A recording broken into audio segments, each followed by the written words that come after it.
Fala rapaziada, estou trazendo para vocês aí mais um vídeo, tá? E dessa vez estarei falando aí, abordando o Apocalipse capítulo 19, dentro da escatologia preterista completa. Para quem não me conhece, está entrando no canal pela primeira vez, eu me chamo Alexandre Moraes. E aproveitem galera, se inscrevam no canal para que vocês possam receber, vídeos novos. Ative o sininho para vocês ficarem por dentro da escatologia preterista, que é maravilhosa, tá? Estarei falando aí, abordando o Apocalipse 19, dizendo aí de antemão, tá? De que o Apocalipse 19 ele é contido por muitas figuras de linguagem, tá? Então por isso que eu abordo mais ali o versículo 1 e o versículo 2, que é a chave principal de todo o Apocalipse 19, e sem contar também que eu entro ali dentro das palavras dos profetas, dentro da história ali de algumas coisas ali com relação às duas casas de Israel, e até mesmo um dos cavaleiros do Apocalipse, dos 4 cavaleiros, que é a menção a Jesus Cristo, tá? É isso aí galera, vem comigo e confira comigo, beleza? Vamos que vamos, hein?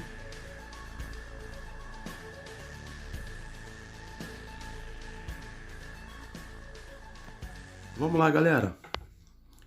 Estarei falando aí sobre o Apocalipse capítulo 19, tá?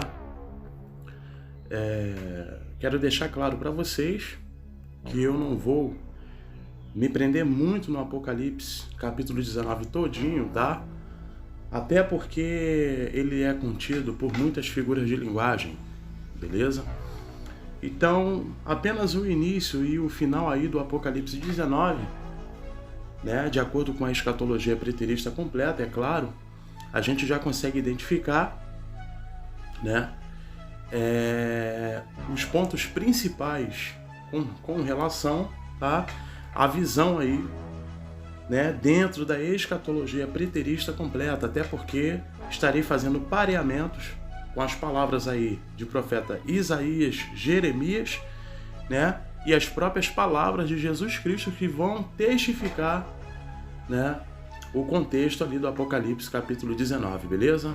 Então vamos lá, galera. Estarei colocando aqui na versão, tá, da tradução da linguagem de hoje, aquilo que eu ver que for ruim aí a tradução, eu coloco aí na linguagem antiga, tá? Vamos lá, hein?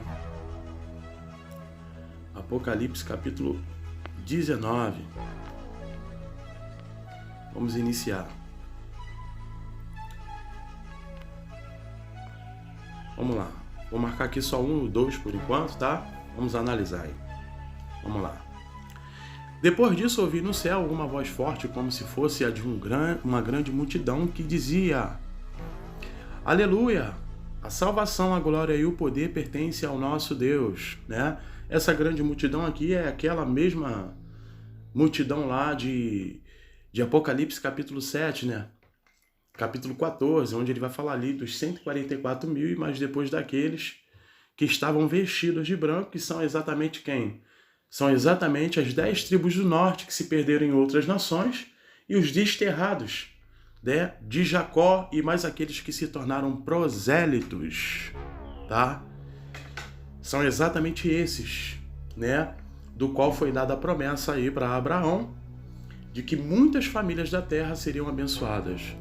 E muitos querem trazer isso para os dias de hoje, como se essa família da terra aqui nos dias de hoje fossem os brasileiros no pleno século XXI, que não faz sentido nenhum, porque a gente pega aí o contexto, por exemplo, de Isaías capítulo 11, onde ele vai mencionar ali aquelas cidades que se faziam presente lá naquela geração, deles lá, tá? Que não tem nada a ver com o contexto nos dias de hoje, até porque os dias de hoje não existe Israel, não existe Jerusalém, com relação às escrituras.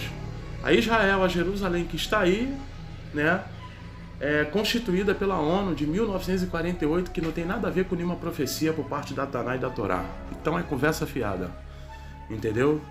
Então não tem como pegar isso e querer colocar dentro de acordo ali com as profecias por parte dos profetas, que todas elas já se cumpriram até o ano 70. Beleza? Então vamos lá. Aí depois ele vai dizer o seguinte: aleluia! A salvação, a glória e o poder pertencem ao nosso Deus. Os seus julgamentos são verdadeiros e justos. Lembrando que esse julgamento ele se deu ali com a queda de Jerusalém, tá? No ano 70. Lembrando isso. Beleza? Ponto. Ele condenou a famosa prostituta que corrompia a terra com a sua imoralidade. Deus a castigou porque ela havia matado os servos dele, né? Quem são esses servos de Deus? São os profetas. São aqueles que foram enviados, tá? E eles mataram. Beleza? E quem era responsável aí, né, por Jerusalém? Eram os sacerdotes, eram aqueles que estavam de frente, aqueles que deveriam ser os verdadeiros pastores e que deveriam guiar as ovelhas para o caminho certo. E eles faziam tudo o contrário e inclusive entregavam essas ovelhas para os lobos, que são os reis de outras nações. Era isso que eles faziam. Então vamos analisar aqui algumas passagens para a gente testificar aí e fazer um pareamento, né, do versículo 1 e 2 do Apocalipse 19. Vamos lá, primeiro a gente vai analisar Isaías capítulo 1,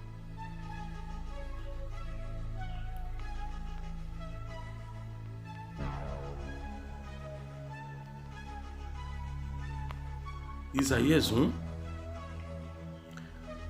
21.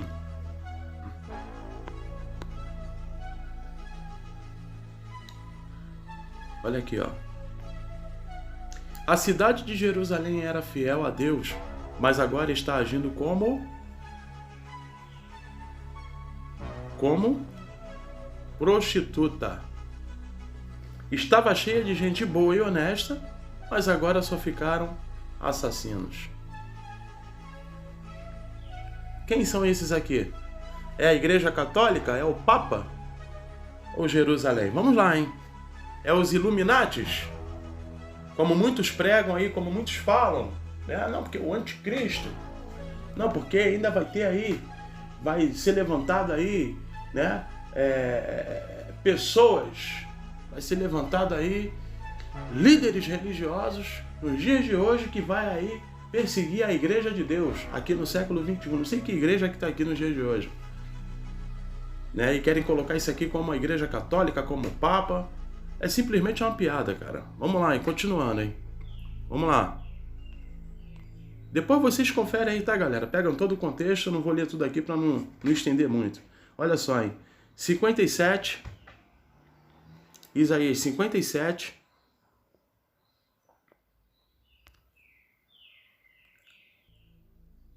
três.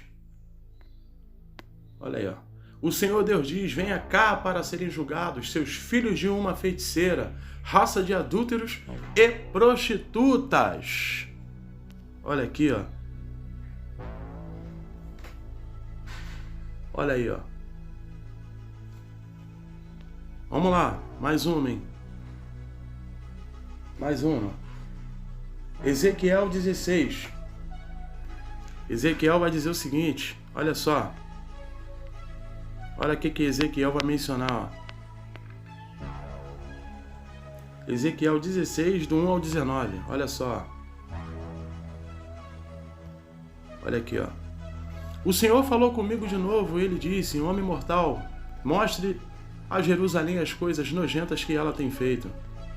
Diga a Jerusalém que o Senhor Deus lhe diz o seguinte: você nasceu na terra de Canaã. O seu pai era amorreu e a sua mãe era etéia.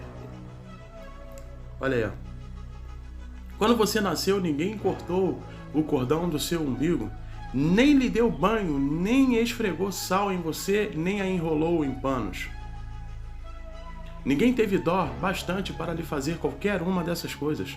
Quando você nasceu, ninguém gostava de você e até a jogaram no mato. Então passei por perto e vi você rolando no seu próprio sangue. Embora você estivesse coberta de sangue, eu não deixei que morresse. Eu a fiz crescer como uma planta sadia. Você cresceu forte e alta e ficou moça. Os seus seios se formaram e os seus cabelos ficaram corrompidos, mas você estava nua. Quando passei de novo, vi que havia chegado o tempo de você amar. Então cobri o seu corpo nu com a minha capa e prometi amar você. Sim, fiz um contrato de casamento com você e você se tornou minha. Sou eu, o Senhor Deus, quem está falando. Que contrato de casamento é esse? É justamente o acordo da primeira aliança, né? Inclusive o profeta Jeremias vai falar lá que Deus já tinha despojado. Ou seja, Jerusalém, Israel, na verdade Israel, desde lá do primeiro pacto no Monte Sinai. Mas vamos continuar, hein? Eu a lavei com água e a limpei, e limpei o sangue que a cobria. Passei azeite na sua pele. Eu a vesti com roupas bordadas e lhe dei sapatos do melhor couro, um turbante de linho e uma capa de seda. Vamos lá, hein? Dei uma argola para o seu nariz, brincos para as suas orelhas e uma linda coroa para a sua cabeça. As suas joias eram de ouro e prata, e você sempre usou vestidos bordados, de linho e de seda. Você comeu pão feito da melhor farinha e tinha mel e azeite à vontade. Você era muito bonita e chegou a ser rainha. De quem que ele está falando aqui? Da primeira mulher. Daquela mulher que era bela, né? A Jerusalém, que estava ali em paz com o Eterno. Isso ele falando da época que ela estava ali, ó, bem. E vamos lá, vamos continuar, hein? Em todas as nações falavam da sua beleza perfeita, porque fui eu quem fiz assim tão linda. Sou eu, o Senhor Deus, quem está falando. Mas você se aproveitou da sua beleza e da sua fama para dormir com qualquer um que passava. Usou os seus vestidos para enfeitar os seus lugares de adoração e ali você se entregava a qualquer um como uma prostituta. De quem que o profeta Ezequiel está mencionando aqui? Jerusalém, Israel. Olha aí, ó. 17. Você pegou joias de prata e de ouro que eu lhe tinha dado e com elas fez imagens de seres humanos. Você foi infiel a mim, adorando essas imagens. Você pegou os vestidos bordados que lhe dei e com eles vestiu as imagens e ofereceu a elas azeites e incenso que eu lhe tinha dado. 19. Eu lhe dei comida, a melhor farinha, azeite e mel, mas você ofereceu tudo isso como sacrifício para agradar os ídolos. Ponto.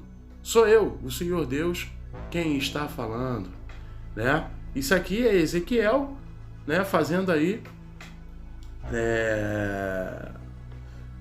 usando, né, de figura de linguagem, usando aí de simbologia, fazendo a representação de uma mulher, mencionando Jerusalém, que se tornou prostituta, né? Isso desde ali da época onde eles ficaram presos, desde a época do Egito, e depois veio ali da época da Babilônia, com o rei Nabucodonosor, e tudo ali por parte dos sacerdotes, né, que se vendiam, que tosqueavam, né? Tosqueavam as ovelhas e faziam das ovelhas gato e sapato, meus irmãos. Entregando aí essas ovelhas aos lobos, né? Jesus Cristo, ele vai mencionar isso em João 10. Em João 10, Jesus Cristo, ele vai fazer essa menção. A gente vai lá para analisar. E olha o que Jesus Cristo fala. Em João capítulo 10. Deixa eu pegar aqui, acho que está aqui por volta de versículo 16, se não me engano. Cadê?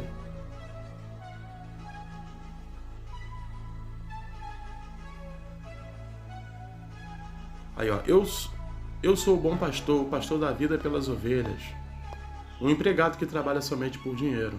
Ele não é o pastor e as ovelhas não são dele. Por isso, quando vê o lobo chegando, ele abandona as ovelhas e foge. Então o lobo ataca e espalha as ovelhas. Isso aconteceu com quem? Com as 10 tribos do norte com relação ao rei Senaberique da Síria, né? Onde pegou todas as tribos do norte e fez a deportação dessas tribos para as outras nações, espalhando essas ovelhas. né? E Jesus Cristo teve a missão ali de morrer por elas, para poder juntá-las, conforme foi cumprido ali em Amós capítulo 9, né?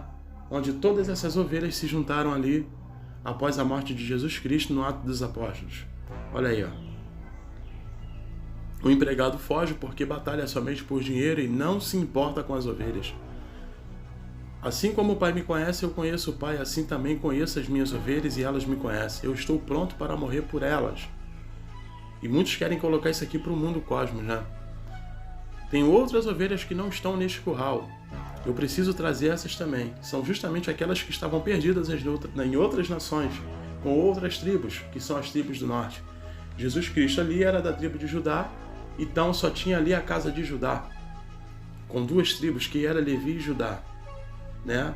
Já mencionei aí, Benjamim não estava ali, porque Benjamim não tinha ali as suas mulheres legítimas. As mulheres eram gentílicas, tá? Inclusive, teve até um questionamento aí no meu canal, né? Uma pergunta que um rapaz fez para mim, falando aí, né? A respeito do apóstolo Paulo, que o Paulo, ele era Benjamim, da tribo de Benjamim, né? E a minha resposta foi a seguinte: Paulo, ele era da tribo de Benjamim, mas ele era ali misturado. Então Paulo, ele não era da tribo de Benjamim legítimo. Então ele era por parte de mãe ou por parte de pai.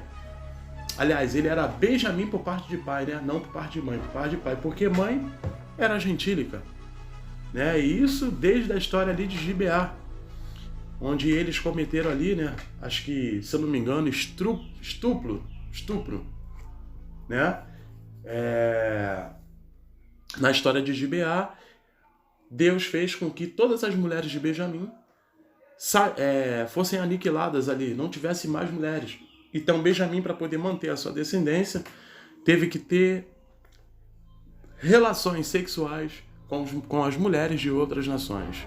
Então, por isso que eu falo aqui com todas as letras que Paulo, ele era da tribo de Benjamim, mas não era Benjamim legítimo. Então, por isso que não era considerado ali, legitimamente ali, da casa de Judá, onde, né, era o curral de Jesus Cristo. Beleza? Vamos continuar, hein? Deixa eu pegar aqui. Aí depois ele vai falar aqui, ó. Cadê?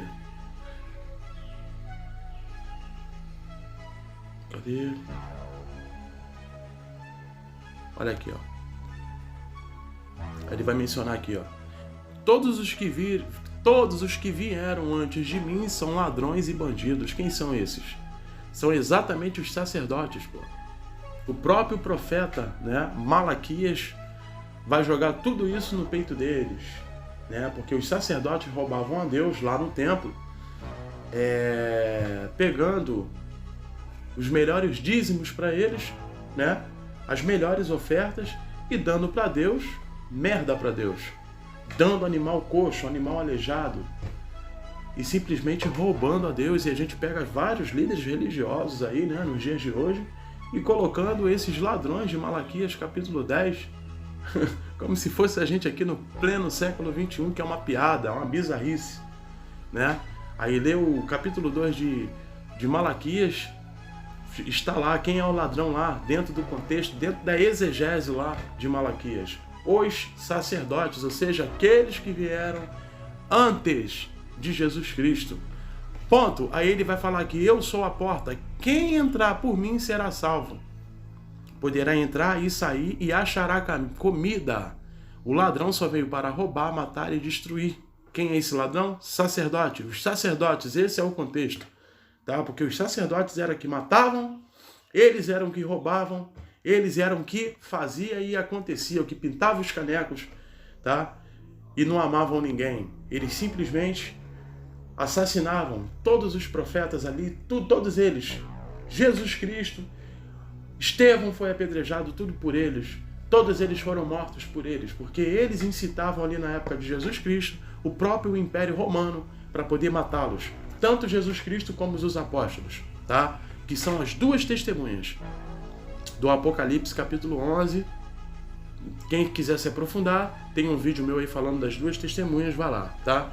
Vírgula, mas eu vim para que as ovelhas tenham vida, a vida completa. Né? Por isso que Jesus Cristo vai jogar na cara deles, fariseus hipócritas, líderes religiosos hipócritas. Vocês pegam as chaves do reino dos céus, vocês mesmos não entram e não deixam que ninguém entre. Tá?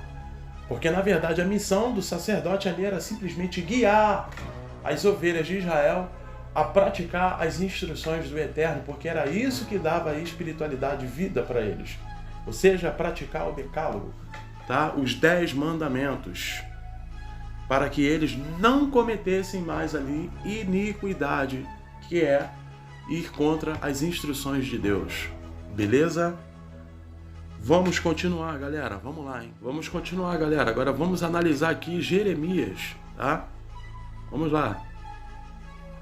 Jeremias 5, do 1 ao 7. Vamos lá. Olha só, hein? Deixa eu marcar aqui 3, tá? Olha só. Moradores de Jerusalém, procurem nas ruas, olhem para todos os lados, vejam como os seus próprios olhos. Procurem nas praças, vejam se conseguem achar alguém que faça o que é direito e que procure ser fiel em tudo. Se acharem, Deus perdoará Jerusalém. Embora jurem por Deus, o Senhor, o juramento de vocês é falso. O que o Senhor quer é fidelidade. Ele os castigou, mas vocês não se importaram. Ele os esmagou, mas vocês não aprenderam a lição. Foram teimosos e não quiseram voltar para ele. Vamos lá, hein? Continuando. 4, 5, 6, 7. Vamos ver se vai ficar legal. Opa, ficou muito pequeno. Vamos pegar só o 4 e o 5. Vamos lá, olha só, hein? Então eu pensei, só os ignorantes agem assim. São eles que não têm juízo. Não conhecem a vontade do Senhor, nem sabem o que o seu Deus quer que eles façam. Agora vou procurar os homens importantes e falar com eles. Com certeza eles conhecem a vontade do Senhor e sabem que o seu Deus quer que eles façam. Porém, todos eles rejeitaram a autoridade de Deus e não quiseram lhe obedecer. Continuando. 6, 7. Continuando. Por isso, um leão da floresta os matará, um lobo do deserto os fará em pedaços, e um leopardo ficará escondido para atacar a cidade deles. Se saírem da cidade, serão despedaçados, pois os seus pecados são muitos, e muitas vezes eles têm abandonado a Deus. Deus perguntou: por que devo perdoar os pecados do meu povo? Eles me abandonaram e estão jurando por deuses que, de fato, não são deuses. Eu alimentei o meu povo até que ele ficasse satisfeito, mas eles cometeram adultério. Olha aqui, ó. E gastaram o seu tempo com prostitutas. Beleza? Vamos analisar mais, hein, galera? Não vou me estender muito aqui. Vamos lá, hein? Agora eu vou pegar aqui Ezequiel capítulo 23, do 1 ao 19, tá? Vamos lá. Ezequiel 23, do 1 ao 19, tá? Aqui Ezequiel vai utilizar de mais uma figura de linguagem, tá? Ele vai fazer uma comparação de duas, né? Ele vai comparar tanto a casa de Judá como a casa de Israel, que era considerada ali as 10 tribos do norte. E a casa de Judá, onde foi a representação ali por parte de Roboão, e que ficou cativo durante 70 anos da Babilônia. Então tem essa separação aqui, tá, galera? Então vamos lá, hein? A gente vai conseguir identificar isso dentro do contexto, tá? Vamos lá. Primeiro Ezequiel vai falar o seguinte: o Senhor me disse o seguinte: homem mortal, era uma vez duas irmãs que moravam no Egito quando eram jovens. Elas perderam a virgindade e se tornaram prostitutas. Tá? Vamos lá. Olha só a comparação, hein? A mais velha se chamava Olá, que representa, preste atenção aqui, ó, Samaria, tá? Quem é a Samaria? A Samaria, deixa eu pegar aqui, galera. A Samaria Opa, deixa eu desmarcar aqui. A Samaria. Deixa eu ver se eu tenho aqui. Eu acho que eu tenho sim, deixa eu ver.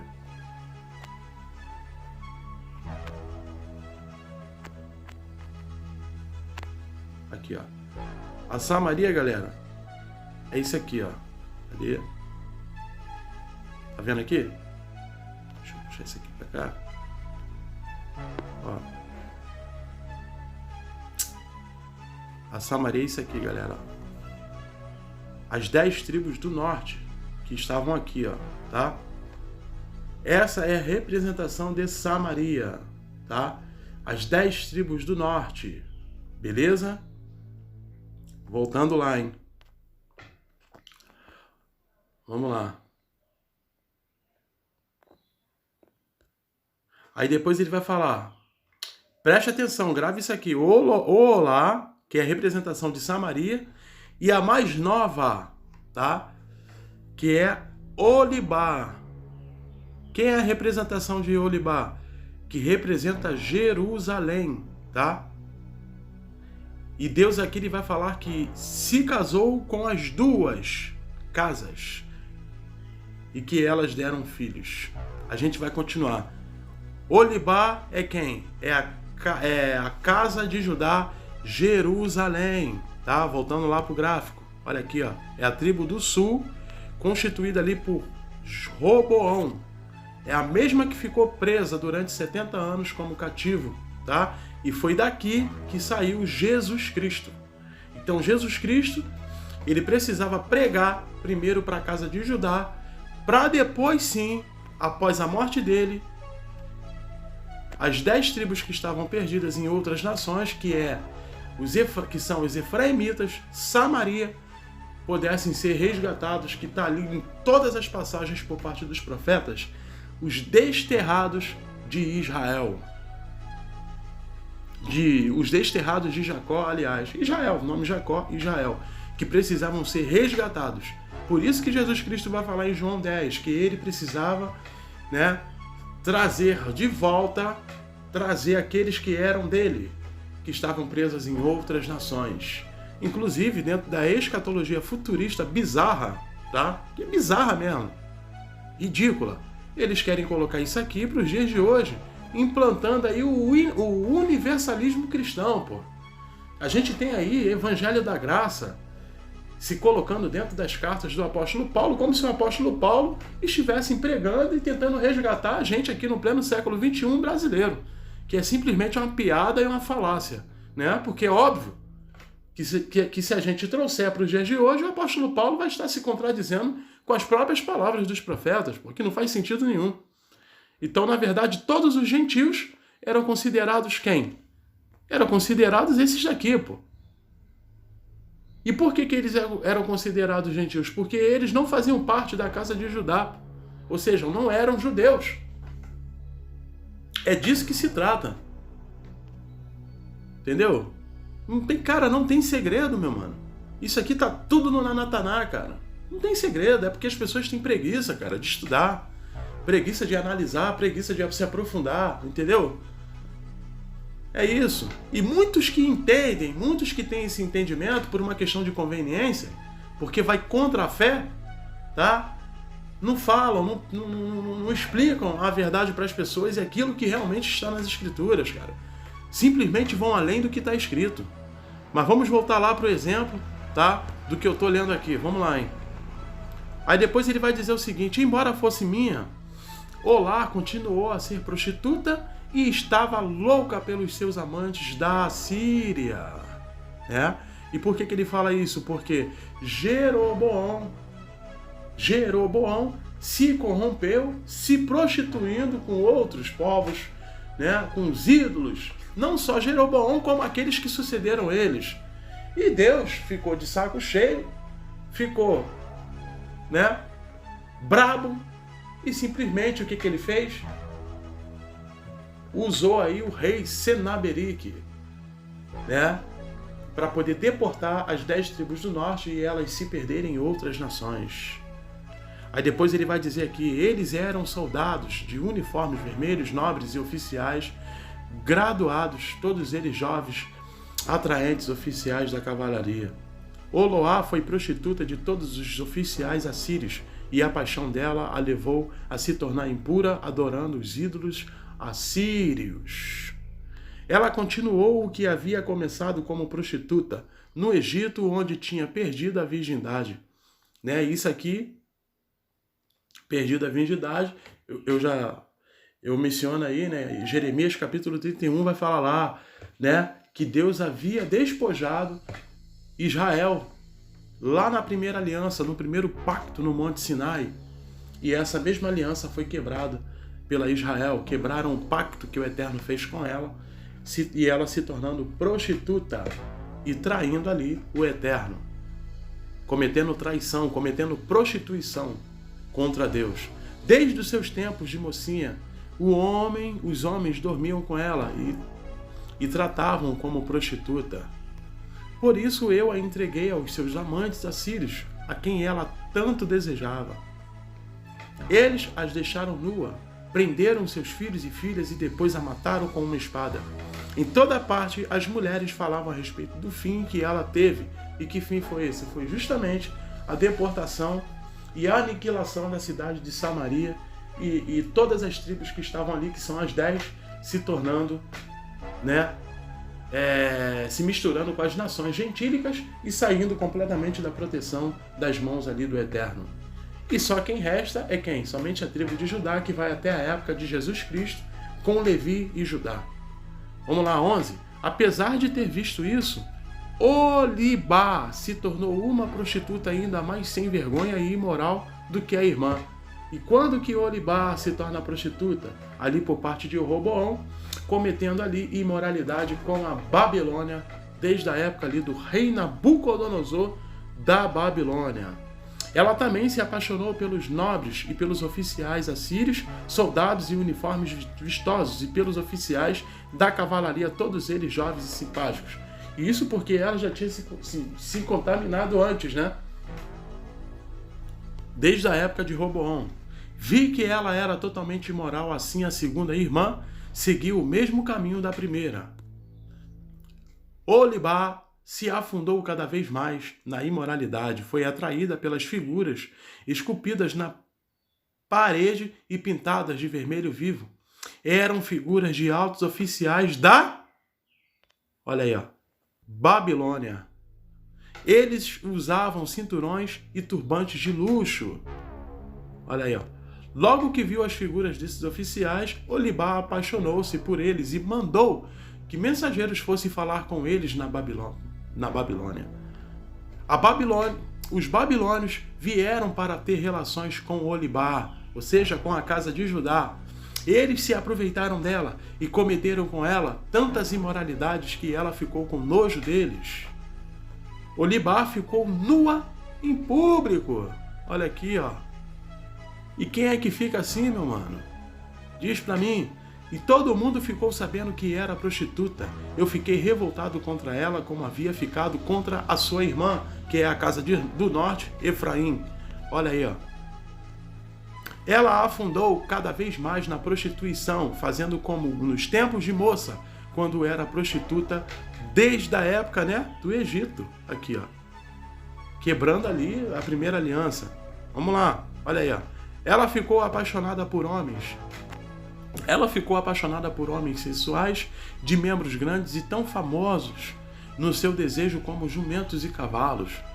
Assim, Olibá, você quis repetir a imoralidade dos seus tempos de moça no Egito, quando os homens apalpavam os seus seios e você perdeu a virgindade.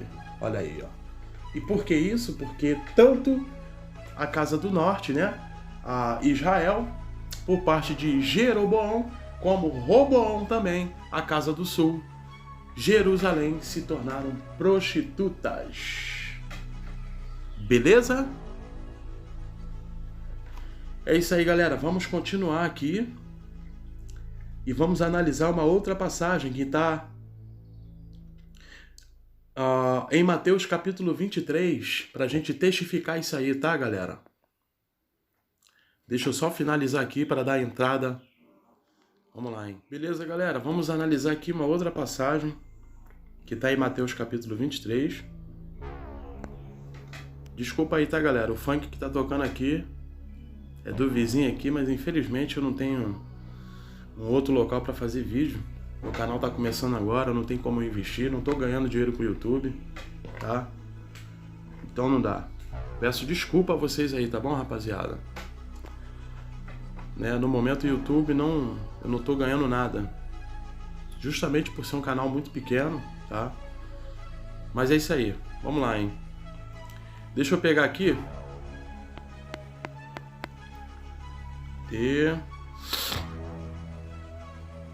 Mateus capítulo 23, rapaziada. Onde vai dizer o seguinte. Olha só, hein? Mateus capítulo 23. Eu vou ler aqui do versículo 13 em diante, para não ficar muito grande, tá? Vamos lá, hein? Aliás, eu vou ler só o versículo 13 aqui e depois vou passar para mais adiante, né? Depois vocês em casa aí podem ler a passagem toda, tá? Primeiro, Jesus Cristo vai falar aqui para os sacerdotes, aqueles que deveriam cuidar das ovelhas de Israel, tá? E eles faziam tudo o contrário. Na verdade, eles não praticavam as instruções, né, baseadas no decálogo, na lei que foi dada para Moisés ali no Monte Sinai, e que eles deveriam viver essa lei para poder obter aí, né, a espiritualidade, tá? Serem amigos do Eterno, estarem ali próximos do Eterno, né? Vamos lá. Ai de vocês, mestres da lei e fariseus hipócritas, pois vocês fecham as portas do reino do céu para os outros, mas vocês mesmos não entram, nem deixam que entrem os que estão querendo entrar, né? E eles escondiam essa chave porque eles não guiavam as ovelhas da casa de Israel a praticarem, tá, as instruções que estão na Torá. Ou seja, o decálogo que foi dado para Moisés, os 10 mandamentos. E com isso, jamais eles conseguiriam se aproximar de Deus, é óbvio. Então, se desde o momento ali que eles não praticavam as instruções, automaticamente eles cometiam iniquidades. Ou seja, pecado contra o próprio Deus. Beleza? Vamos lá. Agora vamos ler do versículo 13 adiante, tá? 13 não. 33 adiante. Vamos lá, hein? Ele vai dizer o seguinte. Olha só, hein? Cobras venenosas, ninhadas de cobras, como esperam escapar da condenação do inferno, né? Eu tenho um vídeo falando sobre o inferno aí. O inferno é a sepultura, tá? É o Sheol, ou seja, a segunda morte. Voltar ao pó da terra, sumir como uma palha. Ou seja, ausência do Espírito de Deus. Não ter Espírito. É simplesmente sumir, desaparecer. Isso é o inferno. Não existe esse negócio das pessoas queimarem, como prega aí a religião, tá? Eu tenho um vídeo aí falando sobre o inferno, está no meu canal.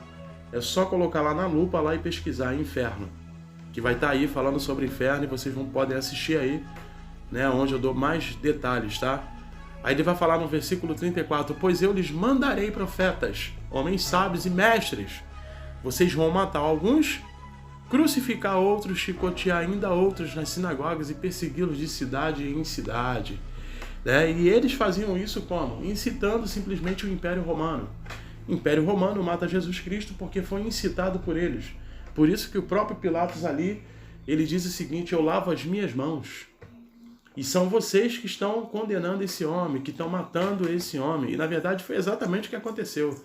Os próprios líderes religiosos incitaram o Império Romano, colocando o próprio povo ali, os israelitas, né? Ali, os judeus, contra Jesus Cristo e trocá-los ali, né? Barrabás. Ou seja, escolhem Barrabás e entregam Jesus Cristo para serem assassinados pelo próprio Império Romano, que é incitado por eles, né, a cometerem essa iniquidade. Olha só, hein? Aí depois ele vai dizer no 35, por isso Deus castigará vocês pela morte de todas as pessoas inocentes que os antepassados de vocês mataram. E quem são esses antepassados? Justamente aqueles que vieram antes de Jesus Cristo. Por isso que lá em João 10 ele faz essa menção. Aqueles que vieram antes de mim,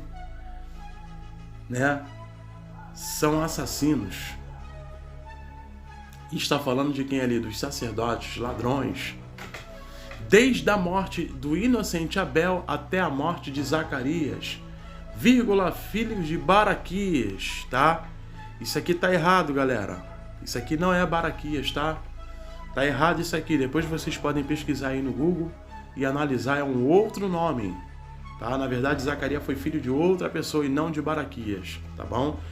Que vocês mataram entre o templo e o altar. Então, se eu não me engano, acho que lá em Lucas não vai estar lá Baraquias, tá? Só aqui em Mateus que está Baraquias, de forma errada. Aí depois ele vai dizer o seguinte: eu afirmo a vocês que isto é verdade, o castigo por tudo isso cairá sobre o povo de hoje. Hoje quando? Século 21? Claro que não, né? Hoje lá da época de Jesus Cristo. Ou seja, Jesus Cristo fala isso na geração dele, tá? É por isso que ele vai dizer o seguinte: não passará esta geração antes, que tudo isso aconteça. Ou antes que tudo se cumpra. E foi exatamente o que aconteceu. Todos os eventos do sermão profético dele se cumpriram ali antes do ano 70, com a queda de Jerusalém. Beleza? Aí depois no 37 ele vai dizer o seguinte. Esse aqui eu vou até botar maior. Olha só aí. Opa. Deixa eu voltar aqui. É porque eu já estava já... Vamos deixar assim mesmo. Jesus terminou dizendo o seguinte. 2 pontos. Jerusalém. Jerusalém. Em nenhum momento está aqui Papa, Igreja Católica, Illuminatis, maçonaria, nada disso. Porque muitos pregam isso aí, né? Muitos pregam os homens, os presidentes dos dias de hoje, Macron da França, Bolsonaro, outros homens que estão vindo aí e que vão ser o anticristo, que vão perseguir a igreja de Deus, que vão fazer isso, que vão acontecer e bababá, que vão ser o falso profeta. Aqui Jesus Cristo já estava mencionando, galera. Olha aí, ó. Jerusalém, Jerusalém, que faz o quê? Que mata os profetas e apedrejam os mensageiros de Deus que lhe manda. Como eu li aí desde a antiguidade. Eu acabei de ler aí, o exemplo de Oloá e Oloabá.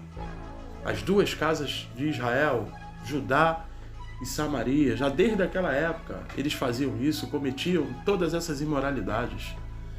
Se deitando, com Babilônia, se prostituindo, seguindo o exemplo da Babilônia, da grande mãe, Quantas vezes eu quis abraçar todo o seu povo, assim como a galinha junta os seus pintinhos debaixo das suas asas, mas vocês não quiseram, porque Jesus Cristo prega dentro de um período de 3 anos e meio e Jerusalém simplesmente rejeita Jesus Cristo.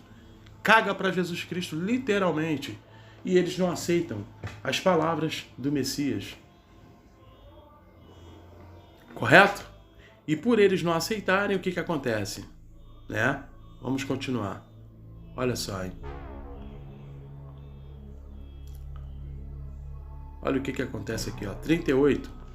Agora a casa de vocês, que casa é essa? A casa de Judá que estava ali, ficará completamente abandonada. Eu afirmo que vocês não me verão mais, até chegar o tempo em que dirão, abre aspas, Deus abençoe aquele que vem em nome do Senhor. Ou seja, eles não viriam Jesus Cristo até a segunda vinda dele, que é trazendo parúzia no grande juízo e justiça que estava para cair ali sobre Jerusalém, E foi exatamente o que aconteceu. Por isso que lá em Lucas 21, em versículo 20, ele vai dizer, em que Jerusalém seria completamente destruída pelo próprio Império Romano. Está claro isso lá, com rampas de ataque. E no versículo 22 de Lucas 21 está lá, abre aspas, um grande acerto de contas, fecha aspas, vírgula. E logo após, se cumprindo aí tudo o que está escrito nas escrituras sagradas, que é a mesma coisa que Taná e Torá, ou seja, Moisés, os profetas e o rei Davi que seria cumprido. Tudo isso naquela mesma geração de Jesus Cristo. Vamos lá, continuando, galera.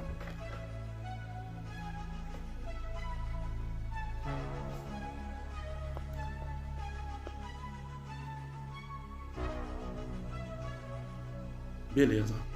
Agora vamos lá. Olha só, hein? Lucas capítulo 19. Olha só o que Jesus Cristo vai falar. Opa. Olha aqui, ó.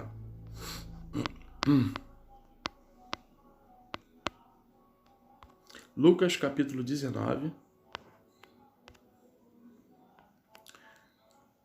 41, 44. Vamos analisar aqui, ó. Olha só. Ele vai dizer o seguinte. Deixa eu marcar aqui. Olha aí, ó. Peraí. Aqui. Quando Jesus chegou perto de Jerusalém e viu a cidade, chorou com pena dela e disse: "Ah, Jerusalém!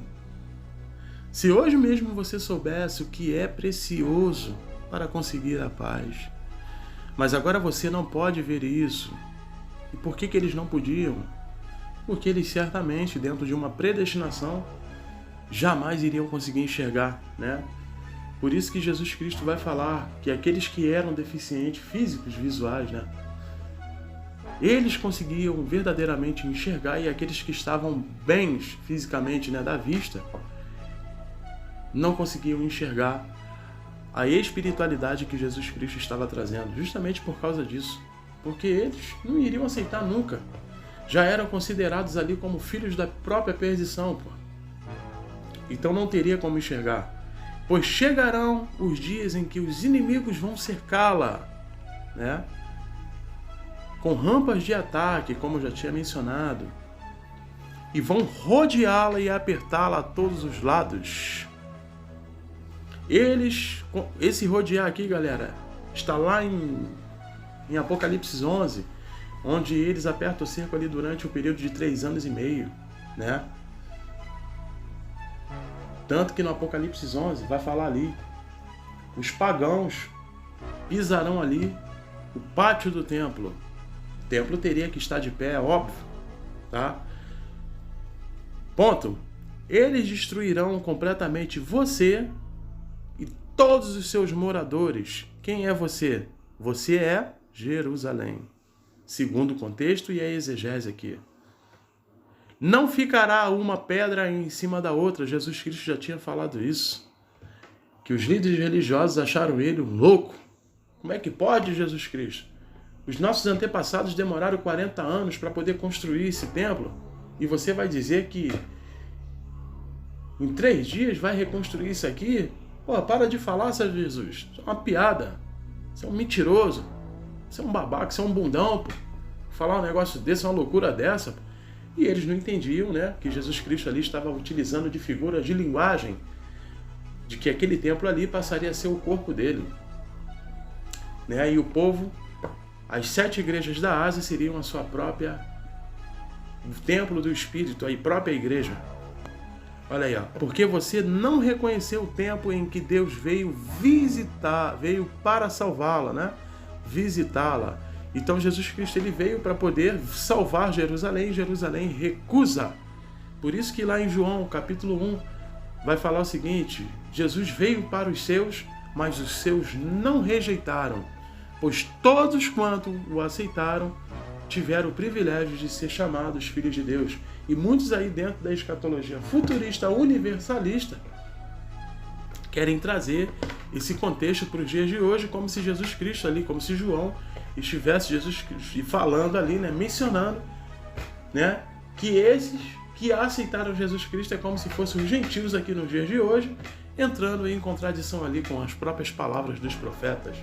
Mas quando Jesus Cristo fala aqui, aqueles que o aceitaram, está mencionando ali aqueles que estavam ali dentro daquele contexto, tá? dentro daquele contexto, que foram predestinados a não recusar, a não negar Jesus Cristo naquele grande dia, naquele último dia que está descrito ali, tá? Com relação às 10 tribos do norte e mais aqueles que se tornaram prosélitos e que não tem nada a ver com cada um de nós aqui nos dias de hoje, porque não faz sentido nenhum, beleza? E eu menciono isso aí antes, tá? Vamos lá, hein? Beleza, galera? Beleza, galera? Agora vamos analisar aqui, rapaziada, o último exemplo aí da prostituição de Jerusalém, tá? O último exemplo que eu vou dar aí. Vamos lá. Apocalipse, capítulo 17, né? Muitos aí dentro da escatologia futurista querem colocar isso aqui como se essa prostituta fosse o Papa, fosse a Igreja Católica aqui nos dias de hoje, que é uma piada, tá? O falso profeta nos dias de hoje, que não faz sentido nenhum. É óbvio que aqui o contexto é Jerusalém, até porque o contexto aqui é a exegese, né? É uma referência ao período daquela geração de João, do qual ali o sexto reino ali, né? Era o Império Romano, pô. Tá me entendendo? E Jerusalém ali naquela época estava sendo subjugada por ela. Então não faz sentido nenhum querer trazer isso por dias de hoje, já que a gente não tem mais o Império Romano aí, que foi completamente destruído ali, né? Em 476 depois de Cristo, com o último imperador Rômulo, tá? Vamos lá, hein? Apocalipse 17. Eu não vou me ater muito aqui, tá? Para não ficar muito grande o vídeo. Mas vamos lá.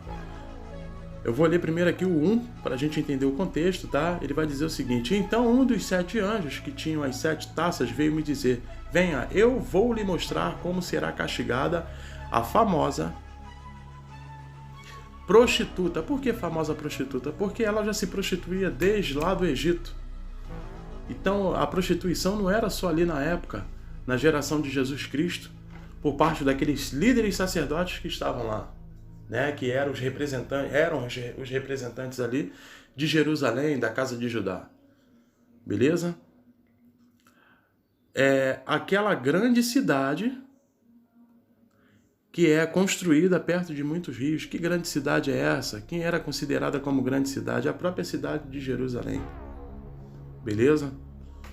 Vamos lá, hein? Continuando. Olha só, hein? Aí a gente vai ali, tá? No versículo 4 e 6 ele vai dizer o seguinte, preste atenção. 5, 6, deixa eu ver se dá para mencionar aqui, dá. Vamos lá, hein? A mulher que usava um vestido cor de púrpura, vai gravando aí, hein? Vai vendo as roupas que ela usava. E vermelho, vivo. E estava coberta de enfeites de ouro, de pedras preciosas e pérolas. Na mão ela segurava uma taça de ouro cheia de vinho, que representava as suas práticas indecentes e a imundície da sua imoralidade. E por que isso? Porque na época de Jesus Cristo ali, na época lá da antiguidade, né, conforme eu escrevi, eu li o exemplo aí de Oloá e Oloabá, né, que é a representação das duas casas. Eles já se prostituíam, né, por parte ali, que iniciou ali por Roboão e por parte de Jeroboão. E desde a época do Egito também, que eles se prostituíram também, adorando outros deuses e quebrando ali o primeiro pacto, tá? Então, desde aquela época até a época de Jesus Cristo, eles continuaram cometendo essas práticas. Na sua testa estava escrito um nome que tem um significado secreto: a Grande Babilônia, mãe de todas as prostitutas e de todas as pessoas imorais do mundo, tá? Então vi que a mulher estava embriagado com o sangue de quem? Com o sangue do povo, das pessoas que haviam sido mortas porque tinham sido fiéis a Jesus Cristo. Quando a vi, fiquei muito espantado. Por que João ficou muito admirado? Por que ele ficou espantado? Porque João estava vendo ali, né, simplesmente a queda de Jerusalém, e por ela ter se corrompido e se tornado prostituta diante do Eterno. E ele não imaginava isso. Na verdade, ele não esperava, né, essa situação de que Jerusalém ali seria completamente aniquilada e destruída da face da terra. Ele não esperava essa situação. Então, por isso que ele fica admirado e fica espantado, né, em saber que Deus estava ali completamente tirando as suas mãos sobre Jerusalém, que teria se tornado ali prostituta perante Deus. E por qual motivo isso? Eu li aí Mateus capítulo 23, por ter matado todos os profetas, bebido o sangue dos profetas, desde o sangue de Abel até o sangue de Zacarias, né? E o próprio Jesus Cristo, ele afirma, ele completa ali, né? Ele testifica de que tudo aquilo ali, todo esse acerto de conta, toda essa destruição, cairia ali ainda naquela mesma geração dele. Correto? Beleza, galera? É isso aí. Aí, beleza, vocês gravaram aqui, né? Ó, cor de púrpura, ó. As vestimentas da grande prostituta, vermelha, vivo, e estava coberta de enfeites de ouro, de pedras preciosas e pérolas. Aí a gente vai fazer o quê? Vamos lá, hein? Vamos analisar aqui, ó. Êxodo. As roupas dos sacerdotes. Êxodo, capítulo 28. Olha aqui, ó. Versículo 3. Ele vai dizer o seguinte: chame todas as pessoas a quem eu dei habilidade e mande que façam roupas de Arão, para que eles sejam consagrados como meu sacerdote. Vamos lá, hein? Continuando. Agora 4 ao 5, ó. 4 e 5. Olha só, hein? Vamos analisar aqui, deixa eu ver aqui. Olha só, hein? 4 ao 5, ó. Mande que façam um peitoral, um manto sacerdotal, uma sobrepelis, né? Uma túnica bordada, uma mitra e um cinto. Vamos lá, ponto. Essas pessoas farão roupas de sacerdote para o seu irmão Arão e os filhos dele, a fim de que eles me sirvam como sacerdotes. Esses artesãos deverão usar fios de lã azul, púrpura e vermelho, fios de ouro, linho fino. Preste atenção, hein? Vamos continuar, olha só, hein? Agora o capítulo 39 de Êxodo ainda, ó. Olha só, 39 de Êxodo, preste atenção. Olha aí, ó. De versículo 2, 3. 2, 3. Deixa eu acrescentar aqui, ó. Vamos lá. Fizeram um manto sacerdotal de fios de lã azul, púrpura, vermelha, de linho fino e de fios de ouro. Fizeram lâminas finas de ouro bantido, que foram cortados, e fios para serem tecidos com linho fino e com os fios de lã azul, púrpura e vermelha. Pode reparar aí, galera, é a mesma identificação de Apocalipse capítulo 17 e as mesmas roupas, com as mesmas cores que a grande prostituta usava, que é a mesma referência dos sacerdotes da época de Jesus Cristo. Olha aí, ó. Então não tem como querer trazer isso aqui para os dias de hoje. É simplesmente uma piada e uma tremenda de uma falácia, tá? Não tem como. É isso aí.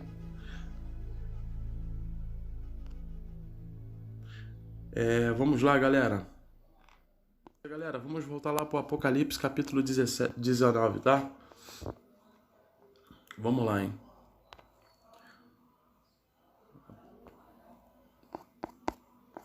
Apocalipse 19. Vamos lá, versículo 23. Ele vai dizer o seguinte: feliz quem lê este livro e felizes aqueles que ouvem as palavras desta mensagem profética e obedecem o que está escrito neste livro. Que livro? Caramba, eu tô lendo aqui o versículo 1, é 19. Tô ficando maluco, hein? Parei no 3, né? Ele vai dizer. Vamos lá, hein? E a multidão disse outra vez, aleluia, a fumaça do incêndio da grande cidade sobe para todo sempre. Que grande cidade é essa? Jerusalém, tá? Então os 24 líderes e os 4 seres vivos caíram de joelhos e adoraram a Deus, que estavam sentados no trono, e disseram amém, aleluia. Lembrando que a representação dos 24 anciões, galera, desses 24 líderes aqui, a representação são as 12 tribos de Israel, por parte ali da Taná e Torá, tá? Do Antigo Testamento, e mais a representação dos 12 apóstolos, tá? Porque Jesus Cristo e os apóstolos foram o cumprimento da grande sombra do Antigo Testamento. Por isso que todo o contexto ali das 2 testemunhas, que é feita ali a referência, para quem não viu aí o vídeo, tá? Tá aí no meu canal, as 2 testemunhas, podem colocar aí, pesquisar aí que vocês vão ver onde eu falo das 2 testemunhas do Apocalipse 11. Que é a representação ali de Elias, que representa os profetas, né? As palavras por parte dos profetas, e Moisés, que representa ali o decálogo que foi dado ali no Monte Sinai, que é a representação da Torá, ou seja, das instruções de Deus. Então a gente traz isso como um cumprimento da sombra para Jesus Cristo, que é a palavra. Por isso que Jesus Cristo vai falar em João 10, não sou eu quem vos João 12, não sou eu quem vos julgo, mas as palavras que eu tenho proferido, né, que eu tenho dito, é que serão seu juiz naquele grande dia. Então, na verdade, o verbo que iria julgar, que vem do próprio Deus, e não Jesus Cristo como ser humano que estava ali. Beleza? E Jesus, a palavra de Jesus Cristo, a representação de Moisés, então é a primeira testemunha, tá? E a segunda testemunha são os apóstolos, que vão testificar as palavras de Jesus Cristo. E vão testemunhar essa palavra por todas as regiões ali no mundo habitado, todas as nações, tá? Do mundo habitado. Beleza, galera? Então, tá lá, Atos capítulo 1, versículo 8, né? Onde vai dizer ali que eles iriam ser a testemunha em todas as nações e o mundo habitado, debaixo do céu e da terra. E foi exatamente o que aconteceu. Toda a palavra foi pregada, foram propagadas ali as 7 igrejas da Ásia, e depois veio aí o grande cumprimento no ano 70, o grande Armagedon, tá? Beleza. Seres vivos caíram de joelhos e adoraram a Deus, que estavam sentados no trono, e disseram amém, aleluia. Continuando. Beleza. Vamos lá, hein? Então veio do trono o som de uma voz que dizia: louvem ao nosso Deus todos os seus servos, todos os que temem, tanto as pessoas importantes como as humildes. Aí ouvi um som que parecia a voz de uma grande multidão, como o barulho de uma grande cachoeira e como fortes trovões, que dizia: aleluia, pois o Senhor nosso Deus, o Todo-Poderoso, é Rei. Fiquem alegres e felizes, louvemos a sua glória, porque chegou a hora da festa de casamento do Cordeiro e a noiva já se preparou para recebê-lo. Isso aqui é que representação, galera?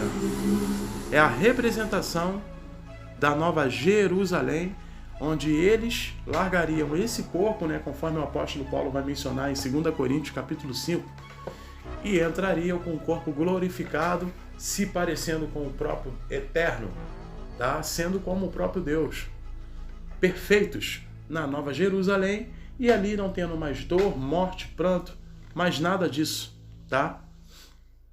E são diversas figuras de linguagens que vão ser utilizados pelo próprio profeta Isaías, né, que vai falar em Isaías capítulo 65, né, onde as crianças vão andar do lado de leões, não vão ser comidas por leões. Muitos adultos vão ali andar no meio de serpentes e as serpentes não vão picá-los, né? Os lobos vão andar no meio de cordeiros. O boi vai passar a comer capim junto com os leões. E tudo isso é de forma literal, galera? Claro que não, né? Não faz sentido, por exemplo, eu pegar essa imagem aqui, ó, que é ridículo. Deixa eu desmarcar aqui. Que é simplesmente ridículo eu querer literalizar isso aqui, cara. Que é um absurdo. Deixa eu ver se tá aqui embaixo. Acho que tá mais embaixo, galera. É simplesmente absurdo eu querer literalizar isso aqui. Olha só. Como é que eu vou literalizar isso aqui, cara? Pô, tá de sacanagem, cara. Tá de sacanagem, né? Querer trazer isso aqui pro literal. Uma criança ali no colo de Jesus Cristo, um leão bem grande, em volta de todo mundo. É Jesus Cristo vindo aqui, acabando com esse mundo físico e reconstruindo de novo, cara. É uma piada, é uma falácia, cara. Olha aqui, ó. Timão e Pumba. Caramba, aí.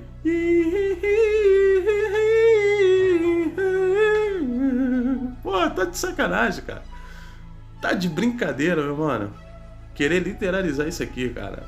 Olha aí, ó. Pô, tá de brincadeira, é uma viagem, mano. Dentro dessa escatologia futurista, cara. É simplesmente uma falácia. Imagina, cara, a minha filha aqui, né, o meu filho aqui de 2 anos de idade, andando do lado, sentado aqui do lado desse leão, ainda tirando uma selfie com esse leão, com esse cordeirozinho aqui, cara. É uma piada, meu mano. Tá de sacanagem. Olha aí, cara. É uma falácia, cara.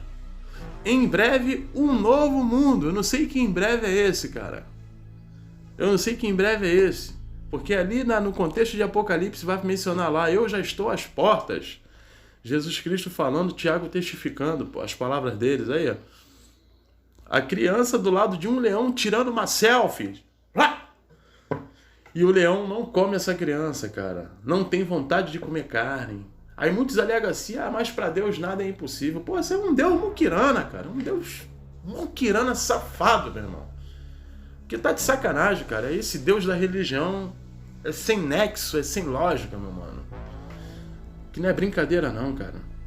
É simplesmente uma piada. Não é brinquedo não. Vamos voltar lá, galera. Vamos lá. Aí, beleza. Show de bola. Continuando no 8, 9, 10. Beleza, vamos lá, hein? Ele vai dizer o seguinte: a ela foi dada linho finíssimo, linho brilhante e puro para se vestir. Né? De quem que João está mencionando, falando aqui? Está falando da esposa do Cordeiro, da igreja, que não iria negar Jesus Cristo, que não iria cometer imoralidade, né? E seguir o mesmo exemplo da primeira Jerusalém física terrena, que se prostituiu a todo momento com os reis do mundo inteiro, né? O mundo inteiro, na tradução da linguagem de hoje aqui, que eu já tô até trocando as bolas, na verdade não é o mundo inteiro no mundo cosmos, né? É o mundo habitado ali, o mundo deles, aquele mundo onde eles habitavam. Aí, ponto. O linho são as bordas, as ações do povo de Deus. Então um anjo me disse: escreva isto, felizes os que foram convidados para a festa de casamento do Cordeiro. Por que esses seriam felizes? Porque seriam ali as ovelhas, aquelas que seriam separadas pelo próprio Jesus Cristo e não os bodes, que seriam completamente rejeitados e negados naquele grande dia. E o anjo disse, ainda, 2 pontos, são essas verdadeiras palavras de Deus. Aí eu me ajoelhei aos pés do anjo para adorá-lo, mas ele me disse: não faça isso, pois eu sou servo de Deus, assim como são você e os seus irmãos que continuam fiéis à verdade revelada por Jesus Cristo. Ponto. Adore a Deus, pois a verdade revelada por Jesus é a mensagem que o Espírito entrega aos profetas. Por que ele fala isso? Porque tudo se cumpriu em Jesus Cristo. Todas as palavras por parte dos profetas, né? Parei no 10, né? Marca aí. Por isso que Jesus Cristo vai falar aqui em Lucas, capítulo 24, versículo 44, ele vai dizer o seguinte: depois disse, ele fala isso para quem? Para os apóstolos e os discípulos, tá? Dentro do contexto aí, galera. Depois disse: enquanto ainda estava com vocês quem eles, tá? Não é mencionando a nós aqui, não é trazendo isso para nós aqui no dia de hoje. Eu disse que tinha de acontecer tudo o que estava escrito a meu respeito, aonde? Vamos marcar aqui. Na lei de Moisés, que é o quê? A Torá. Nos livros dos profetas, que é o quê? A Taná.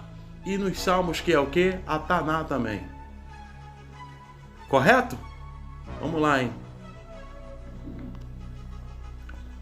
Apocalipse capítulo 19, voltando lá, retornando, tá? Paramos no 10, né? Foi isso? Aí 11. Opa, deixa eu desmarcar aqui. Não tô conseguindo marcar, eu tenho que voltar, peraí. Beleza.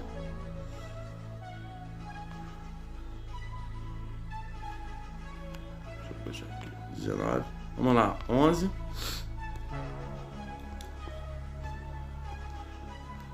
Aí ele vai dizer o seguinte, parei no 14, né? 11 até o 14. Em seguida vi o céu aberto e apareceu um cavalo branco. Esse cavalo branco aqui é um dos 4 cavaleiros do Apocalipse, tá, galera? Depois eu vou fazer um vídeo falando sobre os 4 cavaleiros do Apocalipse, hein? Vai ser um dos próximos vídeos aí depois, hein? Tá? O seu cavaleiro se chama Fiel e Verdadeiro. Ponto. Ele julga e combate com justiça. Ponto. Os seus olhos eram como chamas de fogo e ele tinha muitas coroas na cabeça. Havia escrito nele um nome que ninguém conhece, a não ser ele mesmo. A sua capa estava encharcada de sangue. Que representação é essa? Essa representação é a morte dele na cruz, né? Para poder libertar as ovelhas perdidas da casa de Israel, tá? Ele se chama a Palavra de Deus. Por que a Palavra de Deus? Porque ele era o próprio Verbo, ou seja, o Verbo que se fez carne, tá? O Verbo que se fez carne, que veio para quê? Para julgar, beleza? Olha aí, ó. Os exércitos do céu o seguiam, montados em cavalos brancos e vestidos de linho branco e puro, né? Os futuristas, muitos líderes religiosos pegam isso aqui e simplesmente literalizam isso aqui, cara. Como se isso aqui fosse, de fato, visível aos olhos humanos, né? Não, eu vou ver Jesus Cristo voando em cima de um cavalo parecendo uma águia. E esse cavalo flutuando, batendo as asas, né? E vindo um monte de cavalos com espada, com escudos, um monte de anjos de forma literal, cara. E você pega Jesus Cristo falando ali por os líderes religiosos, né? Que o reino de Deus não é uma coisa que se possa ver, ninguém vai dizer está aqui, está ali. Muitos vão sair para procurá-los, mas não vão achá-los. Por que Jesus Cristo fala isso? Porque a segunda vinda dele vindo sobre as nuvens do céu é uma parusa, pô. Não tem como ser literal, galera. Isso aqui é simplesmente uma falácia, uma piada, né? Que foi colocada aí por Margaret MacDonald, trazendo aí o dispensacionalismo. Ridículo, tá? Que é ridículo mesmo, ridículo. É simplesmente uma grande falácia, um fantástico mundo de Bob isso aí, cara. E é por isso que não para de crescer o número de ateus, cara. O número de deístas, o número de agnósticos, cara. Por causa disso aí, por causa dessas falácias. Que não faz sentido nenhum dentro dessa escatologia ridícula, futurista, cara. Que eles pregam. Vamos lá, hein? Parei no 14, né? 15, 16, 17, 18. Vamos lá. Aí ele vai dizer, da sua boca saía uma espada afiada. Que representação é essa palavra, pô? Com a qual ele vencerá as nações, pô. Olha aí, ó.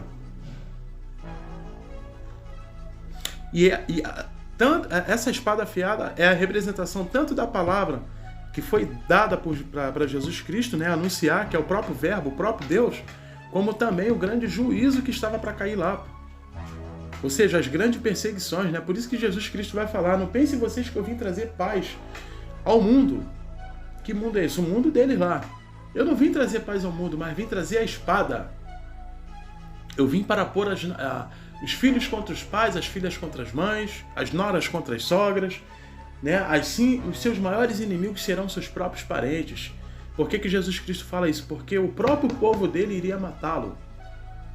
O próprio Jerusalém, a casa de Judá, iria aniquilar ele e aqueles que iriam ser enviados por ele. Olha aí, ó.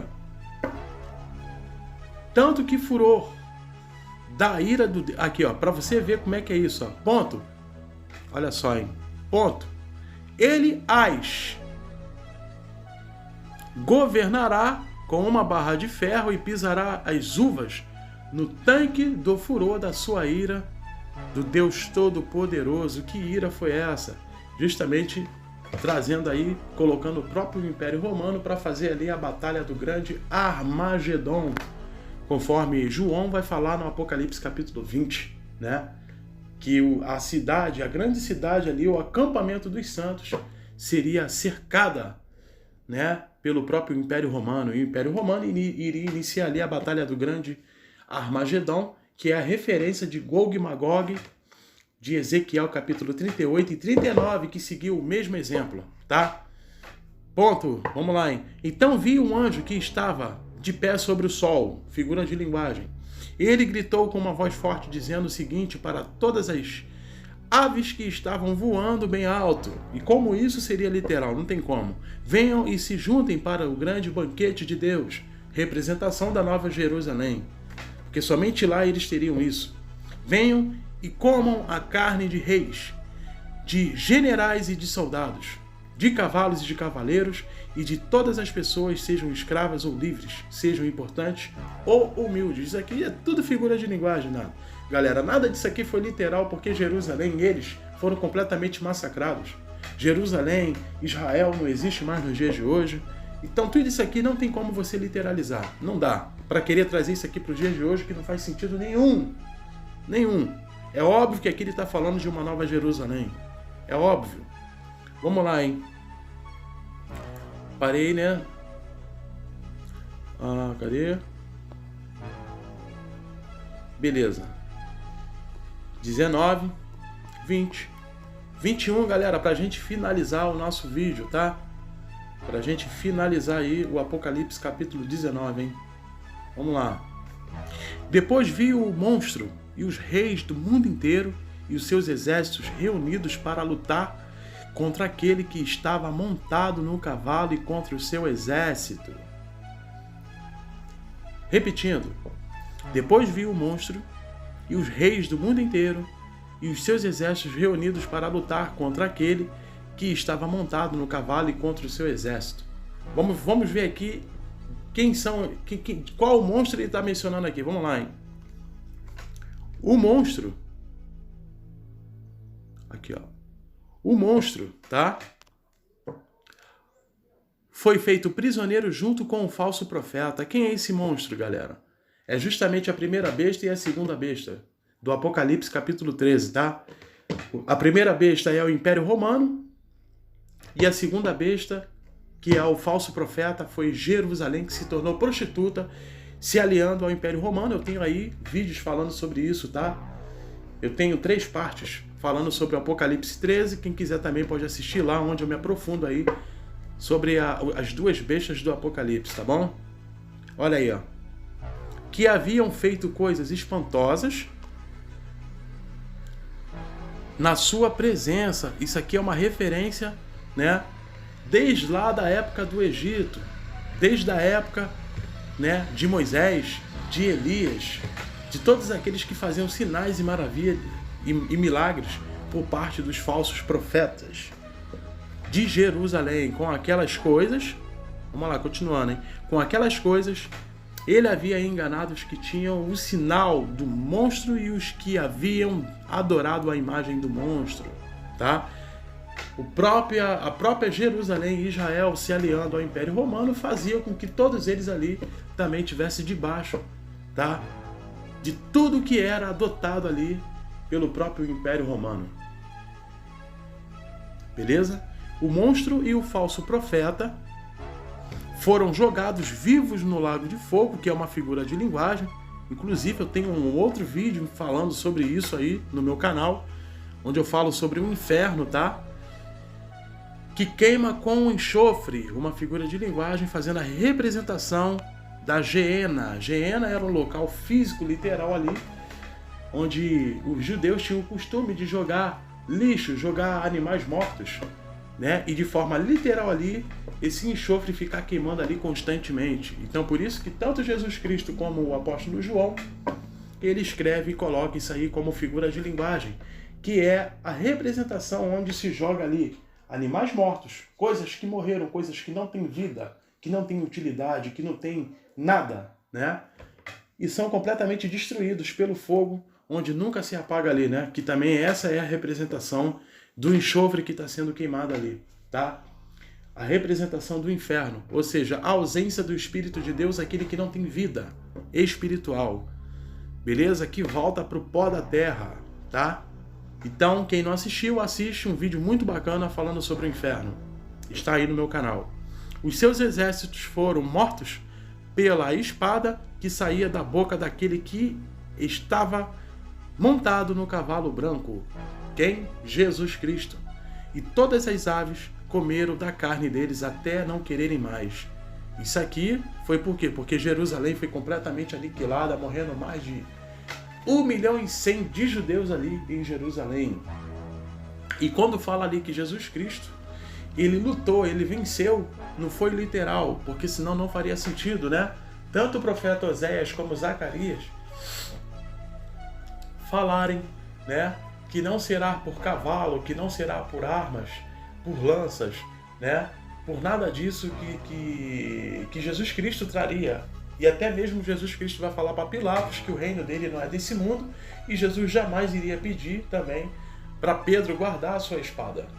Então não faria sentido nenhum querer literalizar isso aqui, quando Daniel fala que a última pedra que cai destrói todos os reis da estátua do rei Nabucodonosor da Babilônia. Então não seria literal, seria espiritual, Jesus Cristo, né, colocando o seu reino ali em vigor. E de que forma ele faz isso? Ele simplesmente traz aí as 7 igrejas da Ásia, todos aqueles que confiaram nele, que aceitaram ele até o fim, leva para Nova Jerusalém e instaura a Nova Jerusalém, que é o reino espiritual, conforme vai falar em 1 Coríntios, capítulo 15, né? Onde ele entrega esse reino ao Pai, tá? A gente pode ir lá antes de terminar o Apocalipse capítulo 19 aqui, só para vocês entenderem melhor o que eu estou dizendo aqui, tá? 1 Coríntios capítulo 15, vamos lá, olha só aí. Cadê? Deixa eu ver aqui que eu não sei exatamente onde está.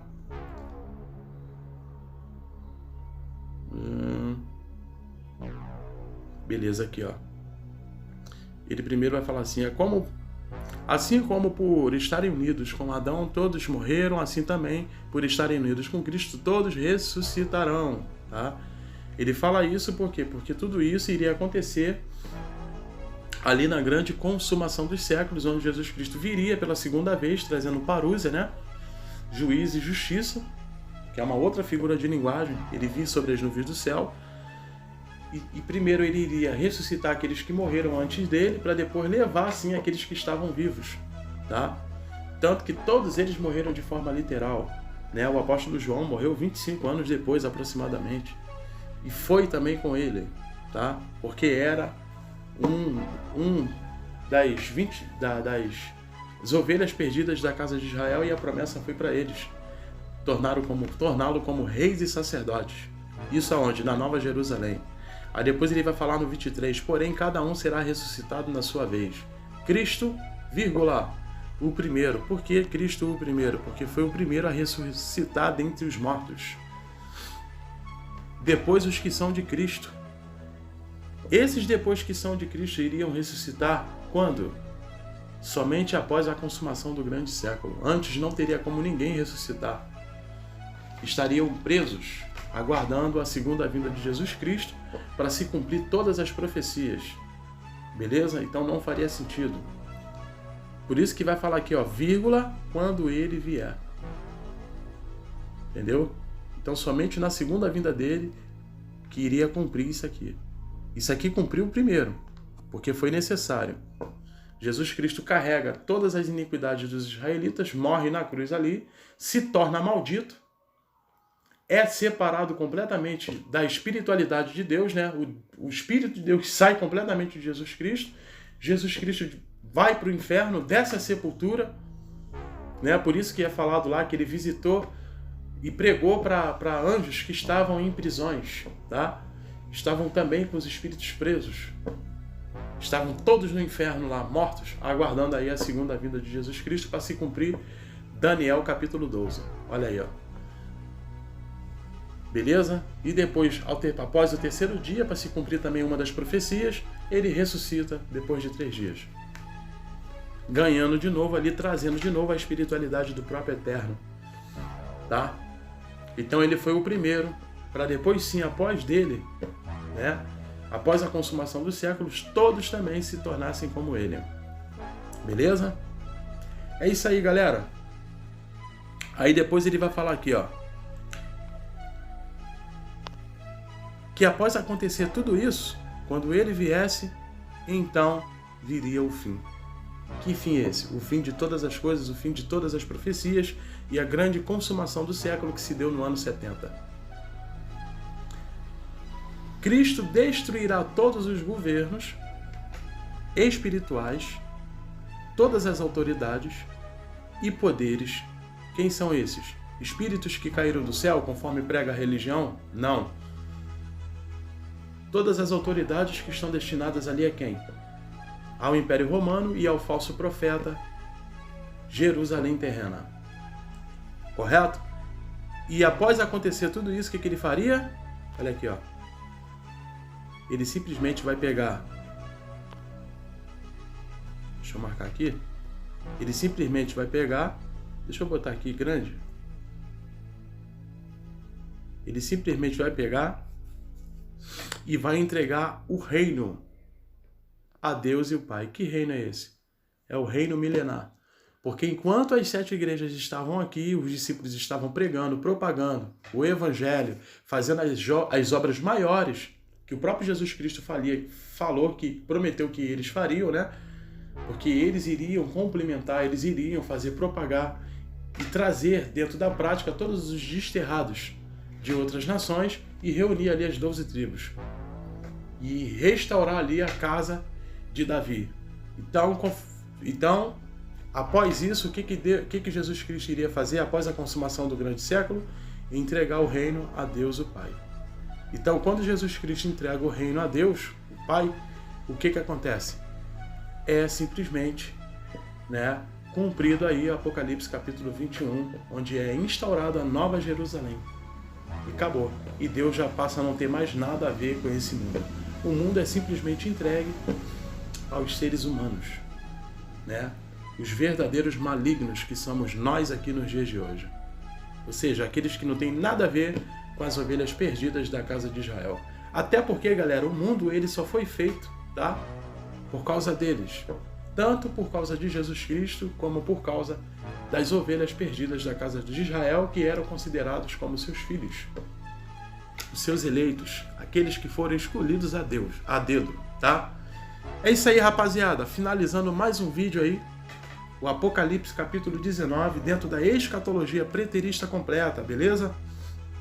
Aqueles que não se inscreveram no canal, se inscrevam, galera. E sejam bem-vindos, tá? Os que estão entrando aí pela primeira vez. Eu peço para que vocês possam se inscrever, para que vocês possam ficar por dentro. Porque toda semana eu sempre estou trazendo novidades, tá? Estou trazendo aí novidades, né, dentro da escatologia preterista completa. E o melhor de tudo isso, galera, é que vocês não pagam nada, não precisam pagar nada e estão por dentro, tá? Dessa escatologia maravilhosa e incrível, tá? É isso aí. Um grande abraço a todos vocês, beleza? Quem vos falou aqui foi o Alexandre Moraes, do canal Escatologia Preterista Completa. É isso aí, galera. Até o próximo vídeo e um grande abraço. Fui!